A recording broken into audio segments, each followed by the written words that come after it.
Hey, Jon Cryer, you okay, buddy? The actor famed for 2.5 Men just said the most erratic thing this week about Americans in general, and it's got some people asking if Jon is even listening to himself at this point. Simply put, it's gaslighting and insulting Trump voters taken to a whole new level, but I think you need to see for yourself what he said on Bill Maher because he finally got some pushback when he least expected it. I don't know. Sometimes people say things that trigger me, and of course we just had the election, and I feel like my conscience is very clear. I warned everybody about Trump, and then I warned them about what would get him reelected, which was stupid wokeness, which is what got him reelected.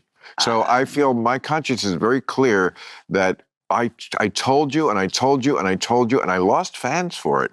You know, lots of the super woke that like I'm not woke enough for them. Yeah, but like I think I had it right. Like, that kind of stuff is what lost the election for the Democrats. It's in all... Maybe part of it. I don't know. I think a lot... they have polling on it. Well, I think it's inflation. I think Americans hate inflation. That certainly was They hate part inflation, of it. they hate riots, and they hate black women. They don't and they hate trans people. Oh, God, John, we're not Dude, going to... they just spent hundreds of millions They of dollars don't hate demonizing trans people. And that is disgusting. Yeah, that we shouldn't talk politics. Okay, we shouldn't. We shouldn't.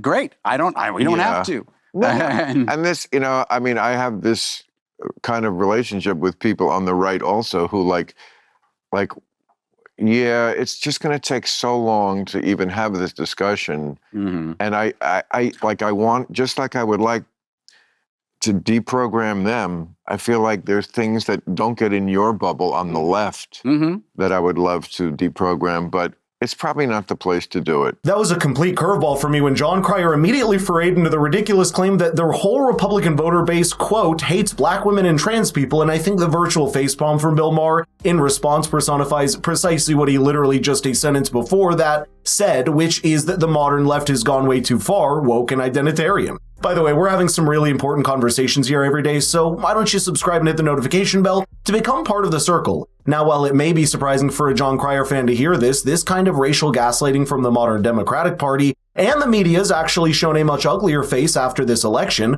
with figures like Sonny Hostin and Al Sharpton even going as far as implying that given the Hispanic voter, moving to Donald Trump was a result of their supposed racism against African American women. But you know what? When you're as shielded from the woes of the common man, perhaps identity is all you see. Jon Cryer's filthy rich, still allegedly raking in millions a year in royalties from 2.5 Men, and when you combine that with what he said just there, I think Bill Maher knew he was looking at a mere reflection of what happens up top at the Democratic Party leaders to understand why they lost in such a catastrophic manner in this election. The immigration argument gets sidetracked because people just assume that there's a lot of generalizations about immigrants that dehumanize them and are untrue. You are mad that they let that many immigrants in because you think they increase crime? Because they don't. Because they increase they decrease wages. Well, no, they don't. There's a whole bunch of arguments that anti-immigration people make, and you say, okay, Democrats left them in. I'm not an anti-immigration people. I said well, wait a minute. Okay. So you're the one saying Democrats are letting in immigrants, and they punted it. Okay, you're absolutely right. Immigration did go up during those years. Asylum. They changed the definition of asylum, and they immediately reversed Trump's stay in Mexico or wait in Mexico or something. He had a different chill policy. out in Mexico. I mean, chill out in Mexico. Yes. Just chill, man. Wait there. And we were still, letting in, as we should. We are a nation of immigrants, and we need immigrants. You go. But most Americans felt, including lots of Democrats and people of color, and he won the Latino vote by half. Come on, man. At a certain point, everybody was around the idea that, okay, immigration, fine, but it has to be somewhat orderly, and not anyone. Yes, and again, and asylum had a certain specific meaning, which went up in the air.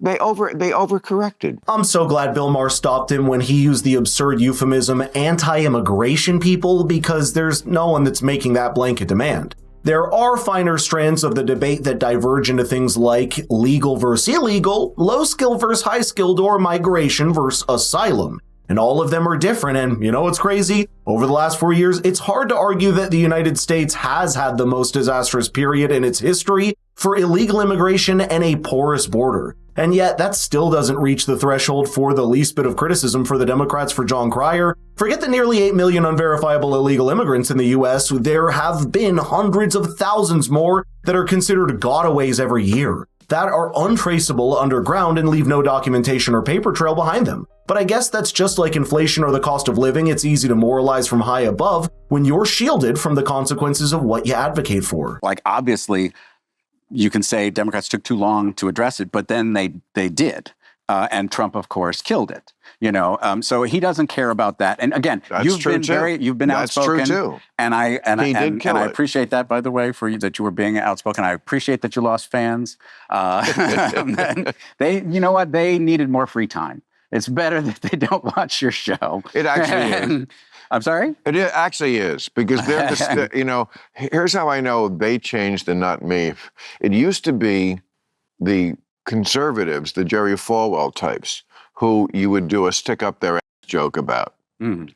Now it's the woke. They're the ones with the stick up their ass. They're the ones who don't have a sense of humor. They're the ones who are too sensitive. There you go. More of the same. It's funny because this is the same actor that has been in the news online lately for having an unexpected turn to a bitter kind of politics on places like X with dozens of tweets every month that feel more like he's venting than anything else. He's written, for example, gloating to the Republican base in September saying, quote, "Hi, Trump supporters. I know right-wing media has been telling you for years that Kamala Harris is a dumb, drunk goofball. They were lying to you. They lied to you all the time. She just dismantled your candidate." But more ironic was one of these older tweets back during the last election that sounds a lot like Joe Biden's presidency. More than anything else, he said, quote, "Donald Trump is a defeated, impeached, one-term president who is leaving the U.S. economy in tatters. Our alliance is frayed, our adversary stronger, and our people enduring the largest mass casualty event in 100 years. His failure is total." But what's funny is that, like a lot of other names in Hollywood that at least get some clout of doing this online,